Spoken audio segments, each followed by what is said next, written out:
Hey, I'd like to welcome you to another episode of Mission Matters. My name is Adam Torres, and if you'd like to apply to be a guest on the show, just head on over to missionmatters.com and click on Be Our Guest to apply. All right, so today's guest is Luke Vanderveer, and he is the founder over at Website Rental Coaching. Luke, welcome to the show. Adam, thanks for having me. All right, Luke, we got a lot to talk about today. We're definitely going to get into what you're doing over at Website Rental Coaching. I definitely want to hear more about how you've been able to achieve more time freedom, more wealth, and also, an offset, a little health always gets mixed in there. So I'm always excited about that, especially for me, myself, because, I work a lot of hours. And if I could figure out new ways to do new things, I'm all about it. But Luke, we start every episode with what we like to call our Mission Matters Minute. So that's where I share our mission, which is to amplify stories for entrepreneurs, executives, and experts. And then I like to turn the question on the guest, in this case yourself, Luke, and I'll ask you quite simply, Luke, what mission matters to you? I'm on a mission to help 1,000 people reclaim their time freedom. Amen. Come on, man. That's a big mission. I love doing this, and I love this show because mission-based individuals that are out there trying to help others succeed and thrive as well. So maybe let's just start with, how did you get on this path to wanting to help others and into coaching and just in general? Like, how'd that come about for you? I kind of fell into it backwards. I was working just a normal job, General Electric, human resources, and, that's what I went to school for because that was the path I was taught. I didn't know there was other options for this. And just working a lot of hours and just getting paid, well, I would say underpaid for that particular industry. I felt like there's got to be a way to do this where you either work way less or you don't have to work and the money's still coming in. And the only way I knew how to do that would be, become an investor. And I was trying to find ways to make money online and so forth, to find some kind of business model that provides passive income. And I tried a lot of different things trying to figure it out, and I eventually got it. It just took a long time to get there. Yeah. And so it's interesting to me because a lot of us were, on that corporate path. I like the way you word that, like we were supposed to do it. Like that's just kind of the assumption. That's what we were taught. That's what we did. But that there were other options and other ways to figure it out. And it took you, some time to figure it out, which makes sense because anything that's real, like you take a little bit of time. But the coaching part, where did this play in? Like how did that part come to it? When you're like, okay, so now you figured out your method, you figured out a process, you obviously were successful or else you wouldn't be helping others do the same. But like when did you decide to kind of put on that hat? Because that's a different skill set. Yeah, that was another one. It was requested of me. It wasn't even really my idea. Isn't that funny how that works, by the way? It's like you're voluntold. I like to say, like our very first quick tangent, really quick. When we obviously we're big in the podcasting space. We do a lot of stuff, and we help now. Yeah. We help years and years later. We've launched over 150 shows. But I remember the first person that asked us to help them launch a show. I was like, Luke, you would have laughed. And they were like, can you help me? Whatever. I'm like, no, we don't do that. And then they kept asking, and I was like, fine, but just to let you know, we don't do this as a service. Don't tell anybody because we don't want other people asking. Like that was how all of that now again then launched years later, 150 shows later. But I just think it's hilarious whenever I hear an entrepreneur like, well, I started out, because those are always the best ideas, the best businesses to me. It was started out with demand that you didn't know existed, nor were you even going after. So please continue. I just love these stories. Yeah, no, they beat me into submission on it. I was I know. They did the same to me. Stuff. I believe you. I was doing other stuff. My whole goal was get my time back. I just kept, all these people I was working with, even at multiple jobs, everybody, it seemed to be the same theme. It doesn't matter how much money they made. It was like I don't have enough to retire and I got to keep working, or I don't have any time to spend it. Like I can't do the things with my family and all the stuff I want to do. And it didn't matter what amount of income they had. It's like if you're working 90 hours a week, where's the free time or the family time and the things you enjoy? So that was what put me on that path. And I was doing this by renting out lead generation websites, which we can talk about. But the clients I used to have at my agency, which was right before I figured out how to do this, all of them were watching me do this, and they're like, hey, can you teach us how to do this so we can have passive income? And the first person that reached out, I was like, I don't really have time. I'm focused on my own thing. Second person reached out, and I was like, oh, okay, maybe, I don't know, I'll think about it. Third person reached out, and I was like, okay, so there's apparently a need here for this. And they just kept, like, ex-clients kept reaching out, like, hey, can you do this? And I was finally like, okay, all right, I'll do this. I'll teach you guys. And it very quickly turned into another job, just doing one-on-one coaching until it, a switch just kind of flipped in my head, like, hey, maybe I could do this as like group coaching and still get, the same results for these guys. And that's what it ended up being. So I could still have my time. I give up a little bit of my time, but it's worth it to help them, reach their goals. And I found some fulfillment doing that. Yeah. What initially attracted you to, or like, because you were searching, so you were seeking in the beginning, and then at some point you landed on what ultimately you were going to be successful in, which is website rentals. And you can explain a little bit about that too, please. So just to clarify for maybe somebody that's listening that has never heard of it or even considered it, like how did you end up kind of niching down, so to speak? I'll use that word. You didn't. Yeah. So I'll start with real estate because that's an example everybody's familiar with, right? People think of real estate, you buy a property, you find some tenants, and you're essentially the landlord. Like you rent it out, you got people paying you, these passive monthly payments as they rent the property. So save that in the background. Now, I try all these other business models like affiliate marketing and drop shipping and selling things on Amazon. And a lot of these different models can make money, but they're definitely not passive, right? You're constantly doing work to keep it there. Or you're hiring teams to put things in place and you're managing the teams. And I don't really feel like they're providing a lot of value, right? Like it's not really a win-win. You're making money, but you're just repackaging things and sending them out to people. You're not adding any value to the marketplace, in my opinion.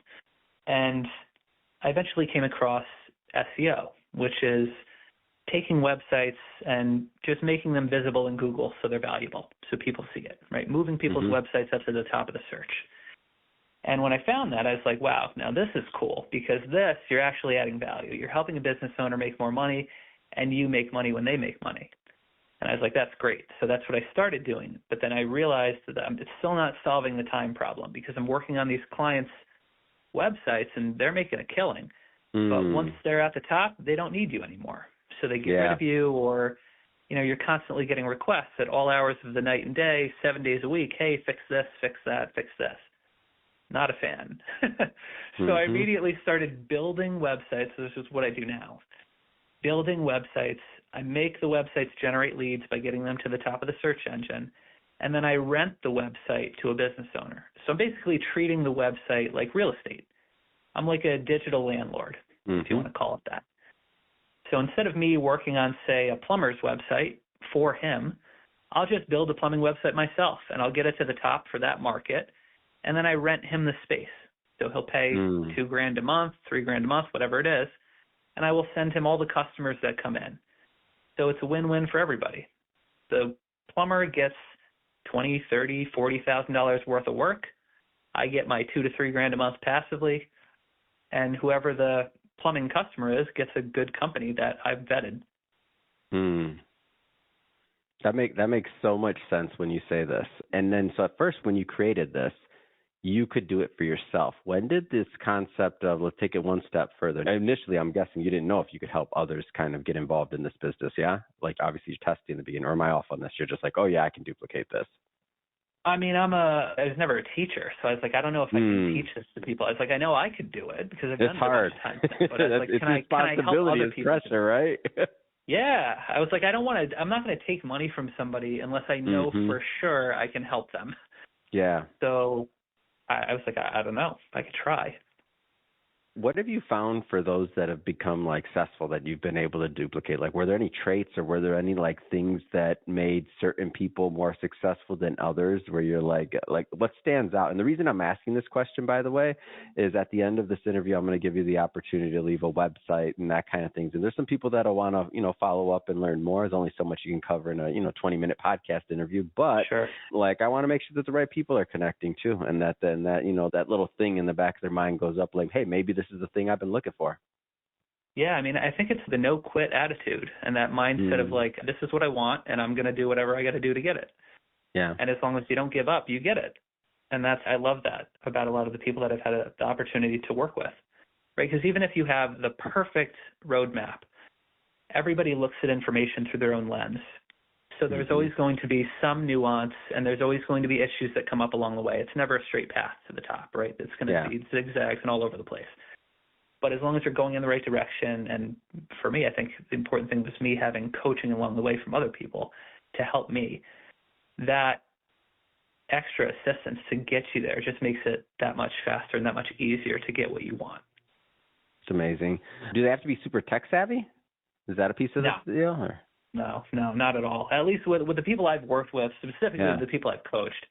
I mean, I've had college students, and I think the oldest person in a program is 75, and he could barely log on to his email, but he makes money with this. So I think it's just a matter of, are you willing to learn something new? And I don't think there's an age gap on that. Why do you think this is so successful? Why do you think people are able to get this? Like, why do you think, and why is it duplicatable? Like, give us some of the, high level. I think the duplication thing is because there's a wide open, field. There's a lot of opportunity. If you look at something like, say, roofing is the example I always use, super competitive, million people doing it, not a great thing to go into, at least for renting websites. But there's so many possible niches that you can focus on that there's just loads of opportunity that people don't consider. Everybody goes straight to the thing that's top of mind, like lawyer, roofer, but those are crazy competitive. If you choose more carefully and you pick things that are lower competition or maybe not top of mind initially, you find niches that have much, much more opportunity and that are way easier to get results in. Yeah, I see that too. And the good part is then, especially because of this. So just to kind of, and you correct me if I'm off on this, but in this case, we're treating it just like real estate. So you're agnostic on, I don't want to say the product or the niche or the web, but like in using your example, like maybe if it's roofers or if it's this or if it's that, you don't have to have a background in roofing. You don't have to even like roofing. You don't have to know anything about it. Like you have to just follow the methods and the processes to get the achieved results. Like, am I off on that? Like, this isn't like influencer websites or do this or that or whatever. Am I off on anything I said? No, you don't need experience on any of that. I mean, at this point, I'm in over 100 different niches, and I'm not any of those trades. I did the research. I know how to set it up, and that's it. You just have to be willing to dive in and learn some stuff. And even if you don't want to specifically do that, you outsource it or you hire people to do the portions you don't want to do.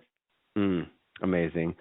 Well, Luke, I'll just tell you, it's been great having you on the show today, learning more about what you're doing, how you're doing it, and also the fact that you're helping others with it. And I'm a fan of your story so much. You have no idea what I just had to hold myself back because I didn't want to divert the interview, but that somebody asked me once, then somebody asked me twice, then the third time. We have a whole book publishing division because of that exact scenario. The fourth person asked me and I'm like, okay, we'll help you publish a book. I didn't want to do it. We were like, we're podcasting. What are you talking about?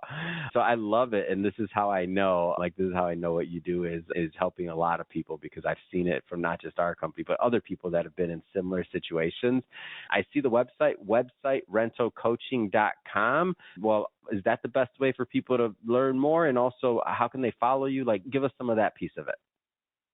Yeah, I think that's website rentalcoaching.com is the best way. It's got an hour-long video where I don't hold anything back. I just go straight into my backstory so people know where I'm coming from, and you can see what happened in that transition, the business model, how it works, other people making money. I think it answers a lot of the questions too. Fantastic. So that's the best spot. And to follow you, if you do any social, LinkedIn, or you anywhere else, Yeah, Facebook.com/website rental coach should pull up my profile. You'll see Luke Vanderveer with a profile picture of me skiing in Italy. Yeah. And then on Instagram, it's just my name, just Instagram.com/Luke Vanderveer. Amazing. Hopefully you can spell it right. Oh yeah, no, and we'll put links to all this stuff in the show notes. So speaking of the audience, we'll put links in the show notes so that you can check out the website and all that good stuff. And speaking of the audience, if this is your first time with Mission Matters, this is a daily show. Each and every day we're bringing you new new guests, new founders, new thought leaders, new processes, new ideas. If that sounds interesting, hey, and you haven't done it yet, hit that subscribe button because we have many more mission-based individuals coming up on the line, and we don't want you to miss a thing. And Luke, again, thank you so much for coming to the show. It's been a pleasure. Hey, thanks for having me, Adam. I really appreciate it.